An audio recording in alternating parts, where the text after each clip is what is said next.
Hello everyone, my name is Zach and welcome to another live stream. Hold on. I know I'm gonna forget.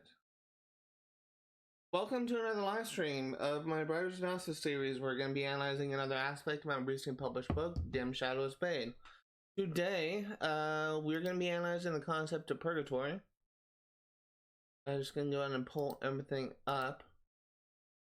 So, Purgatory in my story is actually a location found, and I think it's actually originated in the Christian or Catholic mythology. Most people kind of view it as a waiting room before you enter either heaven or hell. I'm kind of handling it a little differently. Purgatory in my story is partially influenced by the portrayal of Purgatory and Supernatural, but with a little different twist. In Supernatural, Purgatory was a place where, all like monsters, all angels, all demons is where they all went when they died, and it was sort of like a free-for-all in heaven, in Purgatory I should say. And there's actually a part of the story in Supernatural where Dean was trapped and sent to Purgatory, and he was able to break out with the help of I think it was a monster or like a demon or something that kind of helped him escape. It's actually kind of like a fascinating part of the story, but in my story, you might see like the headline here, the never-ending war. In my story, Purgatory is actually meant to be like a different thing. It's where angels and demons go when they die. And I just want to pull something up on Twitch just to make sure that it's done properly. It is. What Purgatory is, as I said before, it's a place where angels and demons go where they die. But because both sides have a sort of bias and hatred for each other, where they see the other thing as the enemy, they are locked in a never-ending conflict. And what is kind of unfortunate is, since the Horseman War was sent there after his death 1,000 years ago in an event called the War of Desperation, which was Samael's last attempt in order to restore balance between angels and demons by creating the apocalypse before it was even ready for the apocalypse to happen. Pretty much like all the leaders of hell, Samael, his two lieutenants, the four horsemen were either like killed or imprisoned. And War, the Horseman of War, was sent to Purgatory when he died. And he has been stoking the embers of war, of hatred within the demons of hell, and having them like endlessly just go after and kill the agents, the Hyde agents that were that have died and were sent to Purgatory.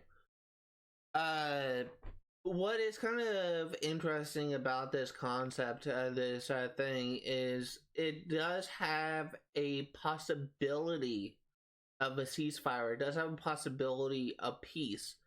But with war on the side of the demons constantly stoking their hatred, constantly just causing them to attack the Hyde agents, there is not going to be any peace for a long period of time. There's a character you meet in part 2 named Jacob Lowe, who is a son of the main protagonist, Alec Lowe. Jacob Lowe desires to create peace within Purgatory. He desires to end the conflict within them in order to try and bring a sort of peace within both communities, but he is fighting an uphill battle. Because so long as war is on the other side, constantly just egging like the force of the demons on and their hatred and vitriol towards the Hyde agents, there's never going to be any peace. And unfortunately, Jacob Lowe doesn't have like the most of the support of the Hyde agents within Purgatory. Most of the Hyde agents are just kind of like independent, and they're just kind of going after demons on their own. Jacob Lowe doesn't hold the type of respect that's needed in order to kind of gain like all the Hyde agents in Purgatory on his side. And that's something that's also going to need to change throughout the course of the story, is Hyde agents need a different sort of leadership, and war needs to be out of Purgatory in order for there to be a chance of peace within Purgatory, and that's eventually what I'm gonna try and work towards for the development of the story. In addition to the whole like in this conflict being present within Purgatory, a never-ending war, as I called it in book one. Uh, uh, there's also like certain like geological or certain like phenomenon that exists within Purgatory as well. There's something different that I'm planning on doing in comparison to how it's portrayed in say Supernatural and other sources of media. Uh, in Supernatural, it was just sort of like a wild, like forest environment. From what we have seen, we've really only seen like a couple snippets of it. Um, it's in Purgatory, it has the ability to mimic architecture and environments from both from all realms, from heaven, from hell, and from earth. And some environments remain constant. Some environments just never change. And one of the things that never change is a location called Resurrection Hill. Is a location that is dubbed by the people residents of Purgatory as Resurrection Hill, and it also has another name known as the Killing Fields.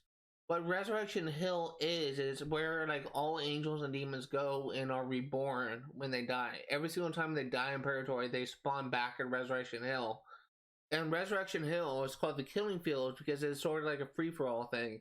You have to fight for survival to get out of that area in order to have a chance to survive, because if you don't, you will just be killed over and over and over again by either side that is just hunting, just trying to get easy kills from demons or hide agents that are disoriented from from respawning essentially, and they're just being hunted down and killed until they are able to like get to safety by leaving Resurrection Hill and losing their pursuers. And there's another like couple like constant places within Purgatory, and one of the things is location of Mount Moriah, which is believed, which is at the Mount. Actually, it's not Mount Moriah, but help me find it. So Mount Moriah is the it's called Mount Haram, which is a reverse of Mount Moriah, which is a mountain that Abraham ascended in the Bible. What Mount Haram is not actually Mount Moriah, but is what people of Purgatory kind of dubbed it. It's a mountain that's actually smaller than Mount Moriah, but it essentially is a place where there's it's a place that never changes no matter how much time passes within Purgatory. It's a place that never changes, and it's where a gateway that connects both Purgatory and Earth resides. So it could be like a exit for the people of Purgatory, but it can only be open when people are on both sides of the portal. So someone needs to be on the Earth side and someone needs to be on the Purgatory side, and they have to open the portal together. The location of the portal in Purgatory is constant and never changes, but on Earth it is different. And the war desperation that is referenced in this book, this portal was last opened in that war by the Horsemen of War, and working with someone they got in contact with in Purgatory. And this in the past, the portal to open the gateway to open the portal in Purgatory was actually in the city of Jerusalem. During the time that was just before the Crusades began in the Middle East, and he was the first one. He tried to open the portal to Purgatory in order to prolong the war that took place between the Hide Agents and the demons of Hell, and he was trying to give them the advantage to win. but it didn't end up working out. The demons still lost, and the losses they experienced was catastrophic. They lost uh, Samael, the devil, his two lieutenants, Zachiel and Duma, as well as the seven horsemen, the seven deadly sins, and the two of the horsemen, Pestilence and Famine, were captured and imprisoned, while Death and War were killed and were sent to Purgatory. So Hell lost all of its leaderships in that war, and despite War's attempt in order to try and win it, they still lost everything. They lost more than they. But they actually kind of learn about this war in this book, but and you don't actually see Samael in the story. Well, you kind of see a glimpse of him, but you don't actually meet his character until book 2, and you also don't meet like all the horsemen. Like Death is one of the characters that you won't meet for the first time until the second trilogy, but you will meet the other 3 horsemen as well as the 7 deadly sins in book 2, and also in this book, book 1, where you meet War. The other thing is I want to say is Purgatory is a location that is in addition to like locations that are constant, there's the environments within Purgatory that are just kind of randomized. They can be there one day and then gone the next, but there's also some intervals between like the random like shifting environments. There are some environments that are there for several months before disappearing for a short time and then coming back and appearing for another several months. But there's also environments that have never appeared below a constant environment that randomly appear near it, or under it, or actually in it. This is a sort of random nature in Purgatory that where nothing ever remains the same for long. The only thing that remains constant is, again, like certain locations like the Resurrection Hill or the Mount Horam. The other thing is in Purgatory is it's constantly twilight. It's always dawn. And the reason why this is important is most people kind of view this constant time of day to be a sign of hope. They view it as sort of like a way that maybe I can get out of this, maybe I could survive, maybe I can do this, maybe I can do that. It gives people hope that they can actually find a way to find success within Purgatory. But one thing that's important to note is a character of War, who is a kind of an interesting character. Actually, I think I can find this scene by typing in Twilight. War is yeah, well, that's not it. Let's try.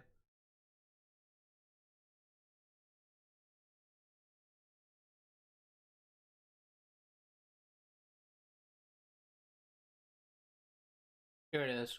So trying to find it.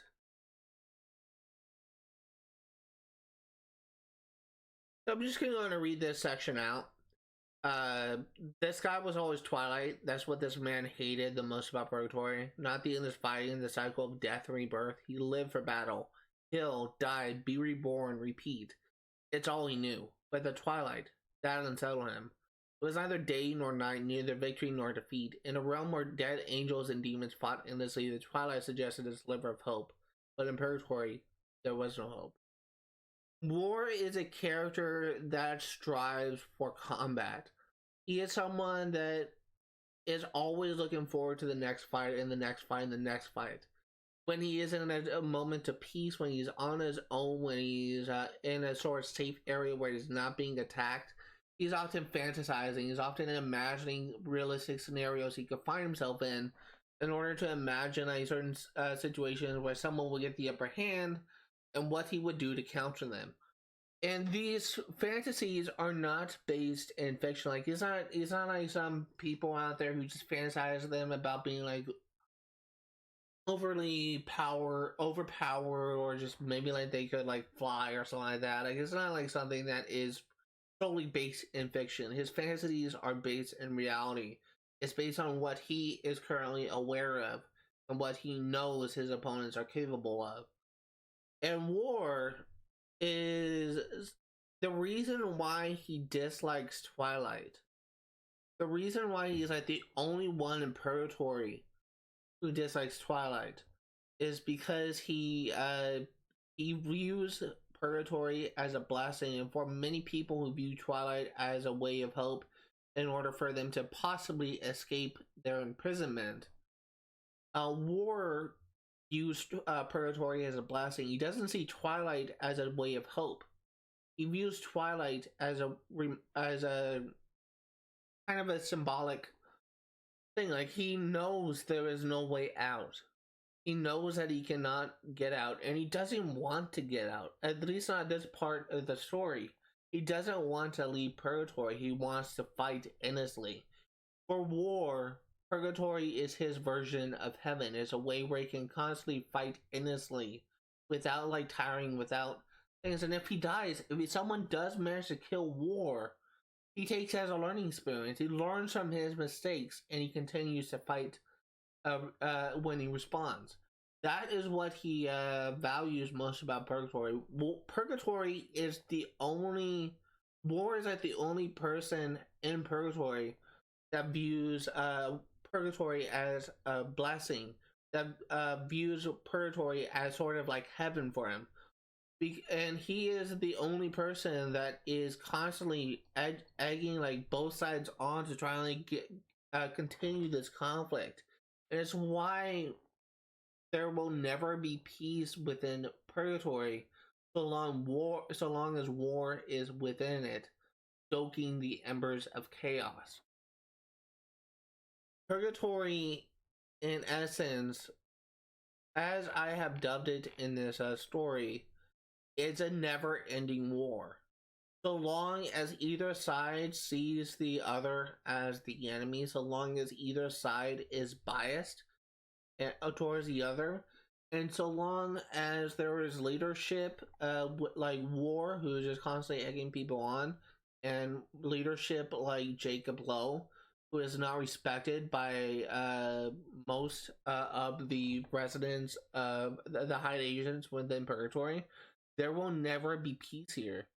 And eventually, as the story progresses, I am hoping to just try and like shift things around and bring a chance of peace within Purgatory. But it's gonna take some work. I know how I'm going to do it, but in the context of the story, there are certain elements that needs to take. There are certain like events that needs to take place in order for there to be a chance in Purgatory. And one of the main elements that needs to happen is War needs to leave Purgatory, and that will happen in the second trilogy. That's something that I have no problem with explaining. War will leave Purgatory in the second trilogy, and he won't be able to return. That is when Purgatory will have a chance of peace, but it will take some time. I am not sure if I'm going to be making another video explaining, further analyzing the concept of Purgatory. I think this video does at least a decent job explaining it right now. Maybe when Purgatory changes, when the role of Purgatory shifts, maybe then I will make another video analyzing Purgatory again. But I'm not sure when that will be. As of right now, I do have an idea of when some things will change, but as for physically implementing the change, I don't know when that will happen.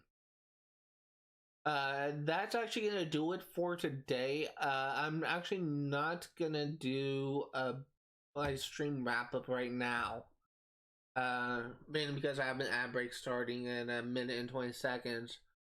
But next Wednesday, I'm gonna be analyzing the character of Spade, and also analyzing the theme of legacy, which is introduced very early on in this book, but it's also going to be the main guiding theme of the third trilogy.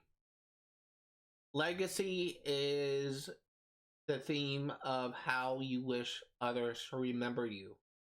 And that is what I try to emphasize in this book in relation to Spade. Spade will be an important character. He will return in the story again in a meaningful way in the third trilogy. But I'm introducing the themes of legacy in this book as sort of like a precursor, or like a tease of what the main theme will be in the third trilogy. That's gonna do it for today. Thank you guys for watching, and I will see you next time.